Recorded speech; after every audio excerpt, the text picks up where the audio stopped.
show you the significance coal still has. Thank you, Do you OG. think slow expansion of socialism in U.S. is bad because it gives people enough reason to not overthrow government as a whole like Marx intended? No. And the reasons people have to overthrow the government isn't to establish socialism. Now, that's a common myth. A lot of people will tell you, oh, we need a revolution to create socialism. Anyone who tells you that revolutions are about creating socialism is a dumb fuck, doesn't know shit about history or Marxism, and is a fucking lying, dumb piece of shit. Okay? First of all, Marx talked about violent revolutions within the context of overthrowing the Ancien regime. So those were revolutions that weren't being created because of ideology, but were revolutions like the French Revolution that took form because of an antagonism between a democratic petty bourgeoisie from the countryside and the aristocrats and feudal Ancien regime. So that was actually the source of revolution Marx was talking about, okay? And Marx was basically saying that the proletarian revolution is going to be like a cherry on top of this. And he said that in places that have already had their democratic revolution, like the United States or even England, he said, right, it's possible for a peaceful transition to occur. Now, the reason Marx and Engels changed their view about this is because of the rise of the imperialist state machinery, which actually overturned a bourgeois democracy, right? And it had to be smashed into 1,000 pieces.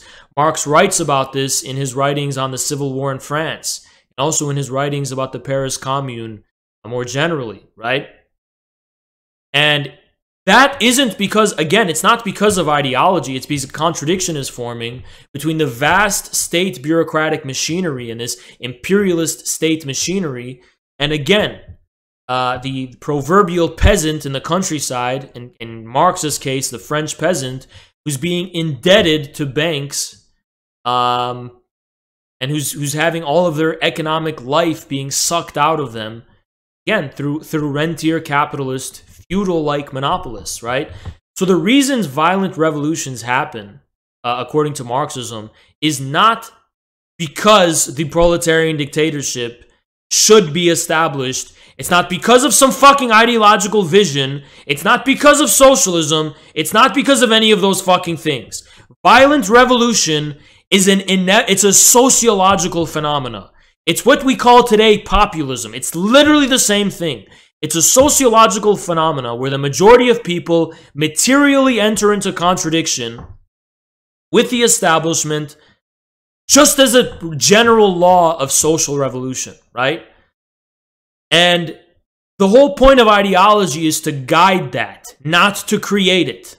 That's what happened in Russia.